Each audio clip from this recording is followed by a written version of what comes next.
Les acteurs de l'assurance sont effectivement pas les pionniers en matière de digitalisation et je pense que les causes sont multiples, avec certainement une prédominante, c'est qu'on anticipait, on craignait un gros conflit de canaux.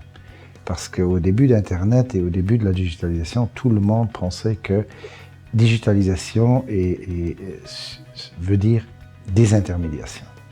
Et donc, comme toute la distribution d'assurance est organisée autour de distributeurs physiques, qu'ils soient courtiers et agents, je crois qu'il y avait quand même plutôt les assureurs plutôt sur le frein. Aujourd'hui, on sait qu'il n'y a pas conflit de canaux, mais il y a plutôt complémentarité des canaux.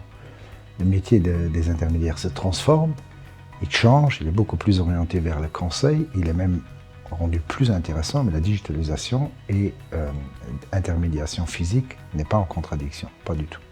Je crois que ça, c'est fondamentalement la première cause. La deuxième cause est quand même aussi, je pense que la relation que nous entretenons avec nos clients est beaucoup plus complexe qu'une relation bancaire ou une relation dans d'autres métiers.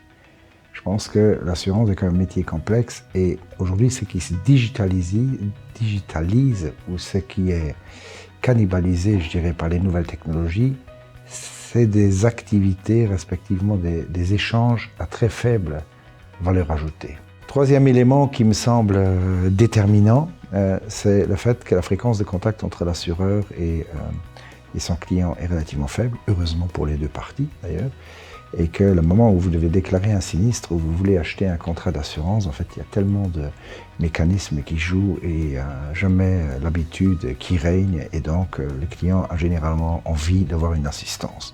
Nous voyons aujourd'hui que le comportement de nos clients est en pleine évolution. Ils s'informent sur nos produits et sur nos services à travers notre site internet et ils exigent une disponibilité permanente des services que nous offrons. Donc la mise à disposition de nos services à travers un canal digital est donc une réponse à une forte exigence de notre clientèle. Ce changement de comportement de nos clients transforme profondément notre modèle de distribution qui est en train d'évoluer vers une distribution cross-canal.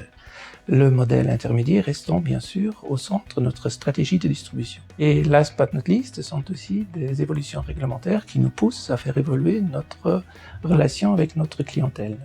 Citons par exemple la directive IDD qui impose à la compagnie d'assurance de maîtriser totalement son processus de vente par une professionnalisation de son réseau de distribution, le tout dans un objectif de donner une meilleure transparence aux clients.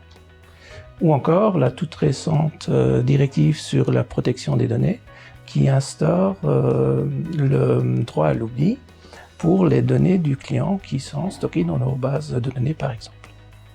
En fait, Foyer aborde cette transformation par deux axes. Le premier axe mise sur une adaptation de nos services clients, donc l'ajustement de notre distribution à l'ère digitale.